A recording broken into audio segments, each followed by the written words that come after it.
São Paulo is a city located in the southeast region of Brazil. It's the fourth largest city in the world and marked with extreme inequalities. Inequalities that mean that the place someone lives define the right they have. So differences regarding access to formal jobs, access to transport, and life expectancy. So those who live at the city center have access to jobs, more health, more education, and 20 years increase life expectancy. And those who live in peripheral areas or the urban frontier live without adequate housing conditions, without access to urban life, without a say in the decision making of the city. So these intra-urban inequalities end up in disputes around the place people want to live. Considering that back in the 90s, social housing movements adopted a strategy to occupy abandoned buildings in the city center. The discourse of the social movement is supported by the constitutional housing rights, but also they state that these buildings being abandoned are not providing for the social function of property or the city. So these occupations could be seen as a way of living that provides these people with good quality of life, with adequate housing, not only for a transitory period, but these occupations are actually becoming a permanent housing solution.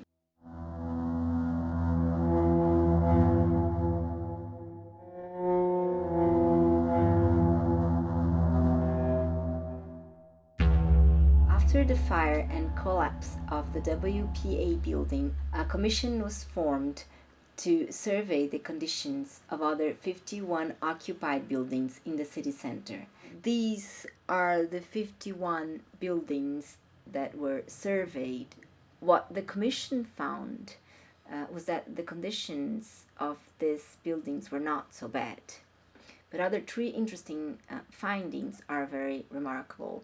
The first is that although they are located in the city center, they have very little access to water, sanitation, and electricity, what puts them in what was called periphery in social terms. The second interesting finding is regarding the impact that the social movement and its organizational skills have in reducing the risks in these buildings. And the third finding that I find relevant is that these buildings are related to lawsuits, usually around property rights and possession. In that context, one could ask how the commons theory could help to reframe the problem of abandoned buildings that are occupied, as well as to recognize the commoning practices that are able to reduce the risk in those buildings. I think it's important to take into consideration two aspects. First, to look the city as a common, but also to look at commoning practices and risk management.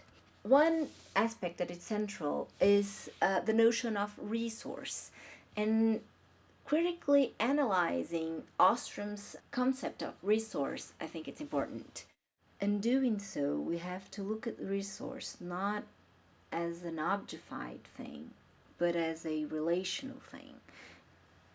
Two concepts are very important in that the idea of resource system and resource unit, and the way that the resource units could be individually appropriated, but also how they are used and managed impact the system itself, the balance of the system. In that way, resource in Ostrom's theory could be understood as a problem of access, as a problem of flow of relations, a combination of people, things, people consuming things, people providing for a system, people caring, people engaging. And the city can be seen in that way if you look at the city as a system and the plot as a unit. And then the problem of access to urban land comes to light. At the end, we have to foster claims to equal and direct access to commons and rethink tenure regimes, remembering the idea of the tragedy of enclosure, that it's evident in Latin American cities, and reclaim the commons, provoking us to think of different property regimes. And the difference between the unit and the system help us to understand how urban land can be appropriated, but its use also impact the life of the city, the way a city is not only projected to the future, but how we deal with inequalities that are entrenched in the territory. For the second perspective, we have to go back at Harvey's idea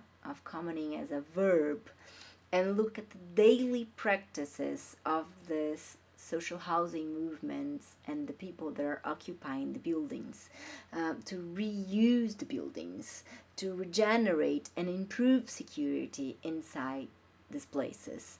So how can we foster solutions of cooperation, solutions that are not only reduction of risk, looking at the hazards? In that sense, I think it's very useful, this graphic proposed by Wisner and Kellner, that progression to safety means not only facing the hazards, but achieving sustainable livelihoods. And the commoning practices in those buildings are proving that organization and these relational situations that are put in place can actually help to improve living conditions, and doing so increase safety and diminish vulnerability. So a very good example of that is Prestes Maia building, occupied for the first time in October 2002. The building was abandoned, involved in bankruptcy, full of tax debts, and was afterwards subject to expropriation. The occupation of the building is organized by a social housing movement. After the fire and collapse of WPA, they asked for assistance to put in place some emergency measures, simple actions, but with huge impacts. For instance, they had a circuit breaker installed in each floor.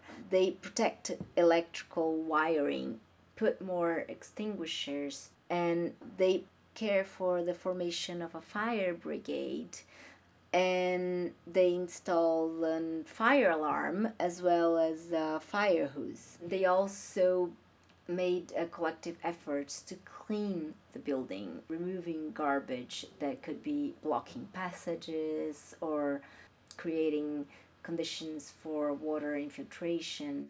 As I said, very simple measures, but measures that actually prevented a disaster. There was a fire in this building a few months after the WPA collapsed.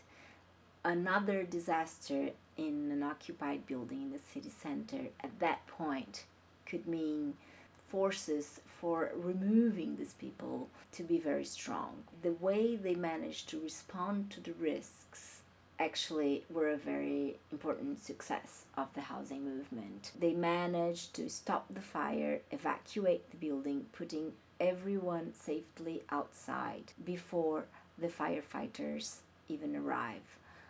I guess that shows how daily practices and how communing practices can reduce significantly the vulnerability of families and the places they live. Pessoas mal intencionadas querer culpar vocês por causa do incêndio. E o culpado é a negligência do poder público.